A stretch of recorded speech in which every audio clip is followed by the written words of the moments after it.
जय हिंद। आज हम बात करने वाले हैं फंडामेंटल राइट, हमारे मूल या मौलिक अधिकार जो हमें संविधान देता है कि एक आदमी को कम से कम ये 6 तो मिलने ही चाहिए।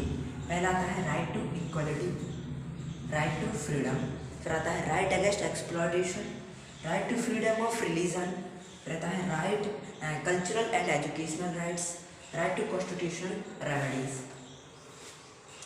तो पहले में आता है राइट टू इक्वलिटी। अब किसी भी समाज, किसी भी कम्युनिटी से आते हो, कोई आपको डिस्क्रिमिनेट नहीं करना चाहता कि भैया ये तो नीची जात का है, इसे यहाँ से ले जाओ ना। तो फिर ऐसे मंदिरों में पहले होता था ना temple entry movement, doctor B.R. Ambedkar ने 1927 से 1935 तक चलाए थे टेम्पल एंट्री मूवमेंट। आप हिस्ट्री में देखेंगे तो चलाएंगे, जहाँ पे जैसे कि वो रहता था महात्मा गांधी, ऐसे वैश्य शूद्रास, इनको ना पहले बहुत ही वो किया जाता, भेदभाव किया जाता था। जैसे वो अपर कास्ट जैसे कि ब्राह्मण क्षत्रिय, उनको ऐसे बिल्कुल जैसे कि आप अच्छे समाज के और आप किसी भी नीचे जात को छू लेते थे पहले, तो उसका धर्म भ्रष्ट हो जाता था। ये होता था राइट टू इक्वलिटी। तो अब यहाँ कॉन्स्टिट्यूशन ने पहले राइट में बोला है कि किसी भी लोग को डिस्क्रिमिनेट नहीं किया जाएगा, चाहे वो किसी भी कास्ट से कम्युनिटी से, उसको इक्वलिटी समानता मिलनी चाहिए। ये था हमारा पहला। अब आता है राइट टू फ्रीडम।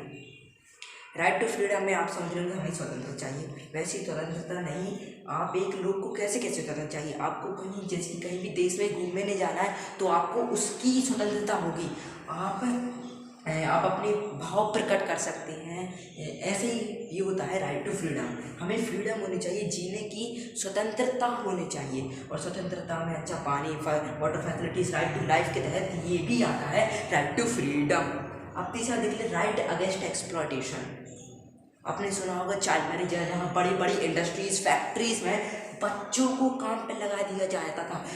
जैसे चाहे वो अब तो आ ही गया है लोग कि एज 14 और 18 के पहले बच्चों एज यानी कि एज जो बच्चों को ना एज 18 तक एजुकेशनल देने ही चाहिए। ये कॉन्स्टिट्यूशन का एक कानून है। तो राइट अगेंस्ट एक्सप्लॉयटेशन के बच्चों को चाइल्ड मैरिज पे और किसी भी जो एम्प्लॉयर्स हजार दाव से रहते थे वो फोर्स नहीं करते थे कि बच्चा कि आप हमारे फैक्ट्री में आइए, 300 रुपये दिन का ही चाहिए कुर्सी।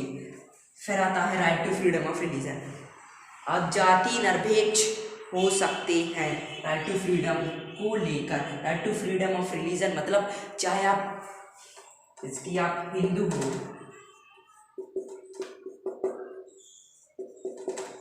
तो मुस्लिम कम्युनिटी में आसानी से जा सकते हो। आपको उसकी कुछ वो रहती होंगी रिस्पॉन्स, या आपको कागज मांगज का ऐसा कोर्ट कचहरी रहता होगा। आप किसी भी हिंदू से मुस्लिम आ सकते हो, मुस्लिम से हिंदू, क्रिश्चियन, कोई भी पंजाबी, आप कोई भी रिलीजन ले सकते हैं। आप इसको जाति निरपेक्ष है। गवर्नमेंट का आप कोई भी आपको फोर्स भी नहीं करेगा, चाहे आपको घर वाले क्यों ना हो, आप किसी भी धर्म को मान सकते हैं। यह आता है right to freedom of religion. अब अगला आता है right and cultural and educational rights. Cultural and educational rights का होता है जैसे कि आप परंपरा, आप ट्रेडिशनल लोग रहते हैं। जैसे कि मैं एक एग्जाम्पल देखते हैं। जैसे कि गांधी जयंती है,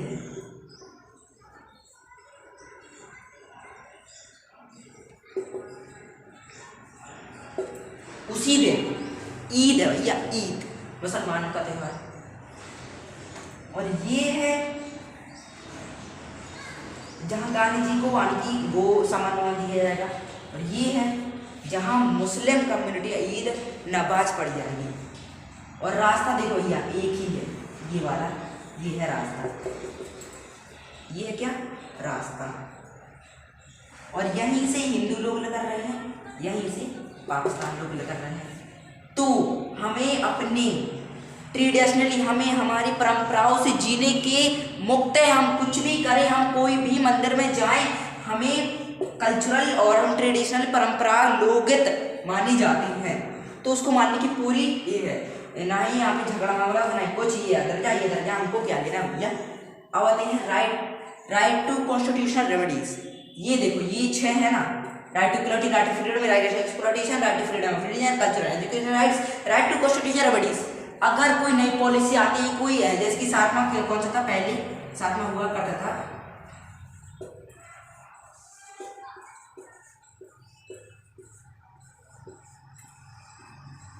राइट टू प्रॉपर्टी। हमें प्रॉपर्टी में हिस्सा, हमें आपकी जायदाद में हिस्सा चाहिए। ये मुझे यह नहीं याद, लेकिन ये हट गया था। तो ऐसे ही कुछ बदलाव होते हैं। तो हमें अगर ऐसे कुछ होता है तो इसके रिस्पॉन्सिबल सुप्रीम कोर्ट इसमें वो होगा, केस दर्ज होगा और ये हमारे मिल जाएंगे। जय हिंद।